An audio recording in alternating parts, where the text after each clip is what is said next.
Hi, my name is Catherine Wanjiru, a graduate student at Carnegie Mellon University, Africa, based here in Kigali, Rwanda. I'm pursuing a master's degree in information technology, actually concentrating on applied machine learning. The projects I'm applying in the IBM Great Minds Internship have the codes K 2021-10 and SA 2021-04. In the first project, which is the K 2021-10, which is actually on cross-domain learning to address low-quality, small, and inadequate tabular datasets. This is a project I'm actually passionate to solve the problem that is actually laid out. This is because in one of the courses that I took that I'll speak about briefly actually had the same issue. So one of the courses that I took is Data Inference and Applied Machine Learning.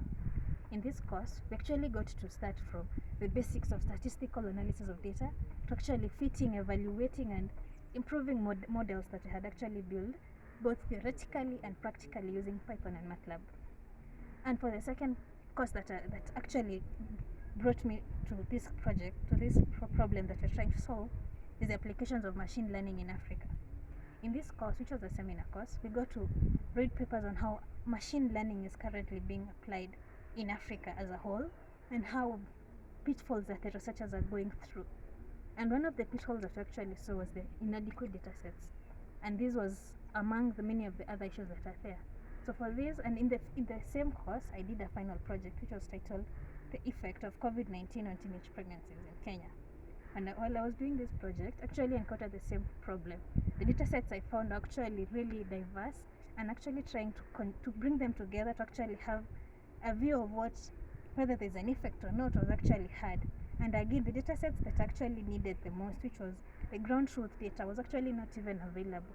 And given the COVID situations and my location, it was actually hard to do this.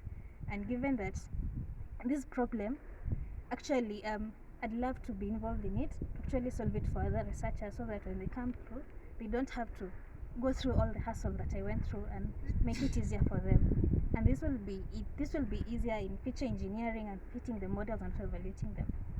So for the second project, which is SA 2021-04, which is on the scaling of climate prediction models and forecasting, I'd like to be involved with some project, seasonal forecasting, which is going to make me use the data inference class, what I used in the averaging models that we learned on how to actually reduce uncertainties in data. Thank you, IBM, for giving me the opportunity to apply to this internship program. IBM is an organization that I'm interested in because it solves problems that society have using the skills that I currently have. The Python skills as a developer and the ML skills to use as a Python applied machine learning engineer. Thank you.